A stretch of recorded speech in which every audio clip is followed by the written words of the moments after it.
Particularly here on Squawk on the Street. Thank you for joining us this morning. Well, happy New Year, David and Jim. Thank you. And to you.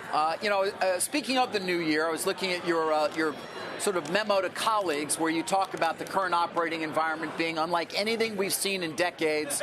You talk about 2022 being a year of huge transition. How do you see this year shaping up, Larry? More of the same, or, are your expectations perhaps a bit different than what we've seen last year? Well, from the perspective of long-term investors, I see 2023 to be enormously opportunistic.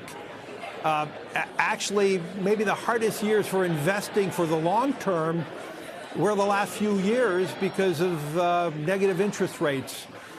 Investors worldwide had to take on more and more risk to achieve their liabilities. Actually, now having 2-year Treasury is going to be close, at 4.25, credits at 5%, high yield at 8%. We're going to see a whole restructuring and a rebalancing of how portfolios were constructed just a few years ago, and you're going to see now once again more bond investing within the confines of pension fund investing. In 20 years ago, most pension funds had 60-70% in bonds because they were able to achieve their role and their goals that they were trying to achieve.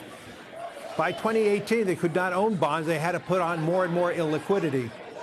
And so in reality, we're going to be seeing more and more opportunities of rebalancing back into bonds. And as you talk about a lot about growth equity, when interest rates are near zero, you have the ability to buy high growth stocks because you're not losing any money. If short rates go up to 5%, you're paying a big premium for that type of perceived growth. And that's a recalibration that we saw in 2022. And now we're living in an area where you're going to be able to invest differently. In addition, we are seeing more and more investors looking at infrastructure, where you're going to have a combination of some illiquidity, but you're going to have high coupon. I think this is going to be a period of time with more dividend stocks again as a play. So I look at this as more opportunistic. And probably the most important thing of our announcement today in terms of earnings has been BlackRock is winning more share of wallet than any firm in the world. In good markets when markets are going down, or in bad markets, good markets when markets are going up and bad markets are going down. This past year, we had $400 billion of net inflows in long-term assets, of which $230 billion came from the United States. And so we have now raised about $1.7 trillion over the last few years. From investors awarding us in good times and bad times because of the guidance we're giving and also our performance and our fiduciary standard. Understood. And, last year, though, was distinguished by the fact that whether you own bonds or stocks, you had a bad year. You seem to be saying, I don't want to read into it too much, but tell me, are you expecting bonds to sort of become a better performer during the course of this year, which would seem in some ways to say, well, maybe there won't be as much buying behind equities for the year? Well, I mean, we still see one or two more tightenings. We see obviously a very inverted yield curve.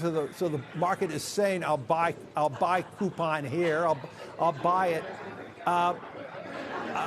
But what I'm saying is we are going to see more and more of long-term pension funds reallocating back to bonds, more into bonds, as they receive new pension contributions. We're going to see more of that. That doesn't take away from the equity market, but I do believe you're going to see, as we're witnessed in 22, we saw a whole recalibration of price-earnings ratios, especially in growth. But Larry, to your point, I mean, the bond market is now actually competitive with the equity market. As you said, in 18, it was like, I can't get a return anywhere. This is a very different world now in 2023. It is a totally different world. And it's actually an easier world to take. You're going to take less risk to get to your target now more than ever before. So I would frame it, obviously we had the nightmare of 22 with both bond and equity markets down. But if you start today and look at the opportunity today, you actually have more opportunity going forward to invest with less risk and reaching your target returns that you're looking for the long term.